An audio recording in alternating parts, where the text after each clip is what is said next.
So huge thank you to Tangzu for actually sending us this pair so that, you know, we can actually have a chance of actually trying it. And also huge thanks to Edmund for actually arranging all of this so that we all from Malaysia can actually have a chance to get this pair to review them. But as always, this video is going to be honest. There will be no sugarcoating of anything, and there will be nothing being hyped behind if should there be any shortcomings of the Tangzu Chang Le or the Chang Le for the non-Chinese native speakers. But with all that being said, let's begin this review.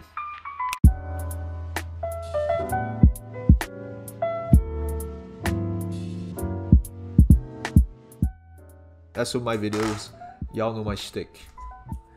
Unboxing time. So even though this is a very budget IEM, you could see that their design team really still did not skimp on the box presentation. Tangzu Chang Le, which is indicative of a princess, which again, I have no Chinese history, I'm sorry. Opening the box up,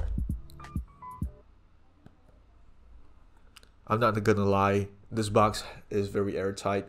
Opening it up, you are being greeted with 2 piston shells, where it is being, you know, a little bit too exaggerated because, you know, it's such a small form factor compared to this whole big box. But presentation is everything. I don't really have any qualms about that. And this thing, honestly, this box, if I were to throw away boxes for the sake of having too much, this will not be one of them because it's just too aesthetically pleasing. Taking out the whole, you know, this whole presentation cardboard piece thingy, you are being greeted with 2 sets of ear tips, which, to be honest, it's very good. But wait, there is more. I'm not really sure if Malaysia has it, but if you are buying from certain websites and you add just $1 US, you will be getting the Tang San Cai, which is another type of ear tips, specifically for the sake of making your Tangzu Chang Le more balanced sounding. Very straight to the point, just a box of tips, and you will be getting 3 sets of tips. Us specifically, we are getting the SM and L. So, you know, you might get only small, only medium, only large in sets of 3.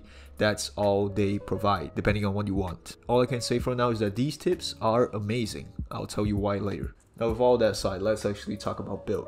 Now, first thing that you will notice is that this thing comes with an attached cable, a non-removable cable, which, you know, it is what it is. For the price point, you can't really complain. And honestly, the first impression was like, oh my god, it's not this type of cable again. It's gonna be the triple win Le IEM shit again. But no, this thing is fine, despite it looking a little bit janky in the video, as you can see right here. I don't know what I'm doing right now, but you get the idea. It is still quite okay. The memory is not that bad, I'm gonna be honest. If I'm just dangling it right here, it might have a little bit of memory, but I would say it's not really that much of a deal breaker. It's still very, very good. The headpieces are made of aluminum alloy, if I'm not mistaken. The whole thing is very light. It is very nicely built. And also, aesthetic wise, it is being engraved with multiple traditional Chinese type of designs, specifically this back piece right here, which I don't really know what it is, but you always see this ubiquitously when you're looking at something like, you know, a door, one of those incense trays. You get what I mean. Other than that, you also get, you know, a mic button, which I never tested it out, sorry, but it is what it is. And also this thing terminates in a 3.5mm jack only, but it is what it is. It's made to be catered to the budget realm, so take that as you. In terms of fit, how does this thing fit? It's a bullet. It's supposed to fit like a bullet, so very straightforward. Just shove it into your ear. Me personally, I feel like this thing fits very, very good. Very simple. No driver flex, nothing. Everything is fine. And one more specific thing regarding this is that, and one more thing I'd like to mention is that even if I did not have the Tang San Cai, I just want to say the default tips that they give is actually quite adequate. It is very nice fitting. That's all I will say, regardless of the type of tips, because you have 2, 3 if you're counting the San Cai, but all of it just fits very, very perfectly. I have no qualms about this. This whole IEM is just packaged very well. And one thing I would like to stray away a little bit regarding fit is that these things right here, because it is a piston type of IEM, this type of shape is more associated to, you know, people who are not within the audiophile game. People who just buy an earphone for the sake of, I want an earphone. This thing might actually be the catalyst for people to actually, you know, get introduced into the IEM world. Because I'm not even kidding, most people, like legit, most people who had seen me using IEMs, they're like, wow, how do you wear this? And then they just literally, they just do this, okay? They just do this. So eliminating the fact that the ergonomics is an issue for people who are not very, you know, giving two damns about what they wear and how they wear an earphone, these things solve the issue. Straight to the point. Just put it on, put the ear tips on, shove it into your ear, call it a day. This is why I feel like the Chang Le as it is already quite good. And you know what's even better? The sound. The sound.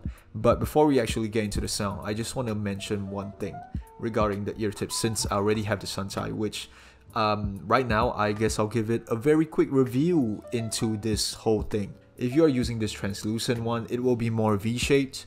If you are using the translucent one but with a colored stem, it will be slightly more balanced, I guess. Everything sounds the same. The only problem is that, not problem, the only difference is that the bass might not sound a little bit too bloated. And for the Tangzu Santai, this thing, as the name implies, it is literally making things more balanced. And I can assure you this thing really makes things more balanced. So my bottom line is that the Chang Le is also very good for people who are keen or interested to know what tips actually do to an IEM. Probably not to a drastic degree, but please remember that tips, ear tips, at the end of the day are just a way of you to have a good seal between you and the IEM. And with all that being said, let's actually talk about the sound. So the sound. These are the sources that I use. Yes, I've used quite a few. And this is the graph. So in a very general way of describing the Tangzu Chang Le, it is a V-shaped IEM with warm characteristics to it. Now, as the title implies, this thing right here, the Tangzu Chang Le, really just maxes out everything regarding its stats for something that is under $15 US. Why do I say that? In all of its essence, this thing sounds very, very nice. It sounds musical. It sounds dynamic. It does not sound too one-dimensional. It does not sound too bland in terms of its technicalities overall due to its coloration. The bass overall is very punchy. It is very strong. And like I mentioned, it is very dependent on tips. This thing right here, the whole translucent tip, is by far the most punchiest tips of all. If you want something a little bit toned down, then definitely go for the one with the colored stems. If you feel like that's still a little bit too much, you want more balance, then you know, you got the Suntai. The Suntai, in my personal opinion, balances it out to the point where it feels more airy and doesn't really have that much of a intimate punch, but the punch kind of disperses out very evenly. The rumbles on the sub bass are amazing, very straight to the point, and not really that one-dimensional as compared to other types of IEMs. This at the same time also translates very well to the lower bass and the mid bass. It doesn't really have that one-dimensional type of bass like what you will probably find in the CCA CRA. Less dynamic, more linear if it makes sense. But yeah, the bass is definitely good. But definitely keep in mind, what I'm talking about right now is something that costs under $15 US. Despite me saying that how good the bass is, it is not to the point where, you know, it can outclass something that is over $50 US. But I would say very confident, this thing as it is, if you're enjoying it very normally without nitpicking something along the lines of, oh, the note definition is not really that good, because it's not really that good. The clarity is not good because, you know, it's warm and it has a very, I wouldn't say very, but actually some significant degree of muddiness to it. Keep all those comments aside, because if you're just sitting down right now as it is and you're just listening to songs, these things do justice. The bass is very fun.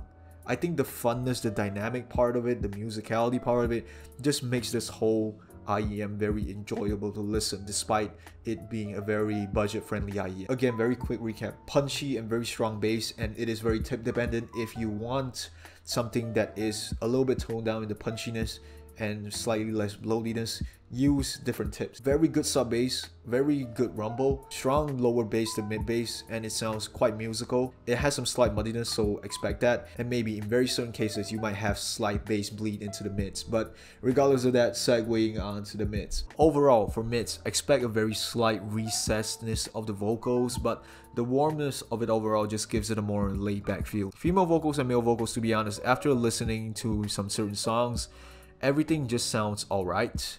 Sibilance is not there.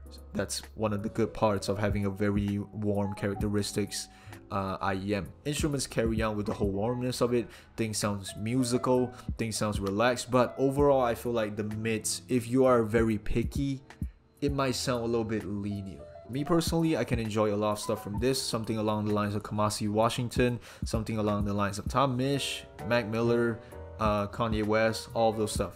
But if you're listening to stuff like a little bit more classical pieces, then maybe this is not for you, because you know, the mids are a little bit too linear. It might get a little bit boring. So moving on to treble. Expect the treble to be, you know, a little bit smoothened out due to the fact that, again, it's warm. There's not going to be like sparkles or the hi-hats and the rides and the crashes. Expect some slight bluntness to it and also some slight dullness to it. And for some reason, even though the graph is V-shaped, the position for the treble part sound more balanced than rather than the fact that it's a V-shape. Because if you're listening to standard IEMs that are V-shaped, you will definitely feel the harshness of the bass and the harshness of the treble. This thing does not present it too much, but it is overall still very, very enjoyable. That's all I'll say.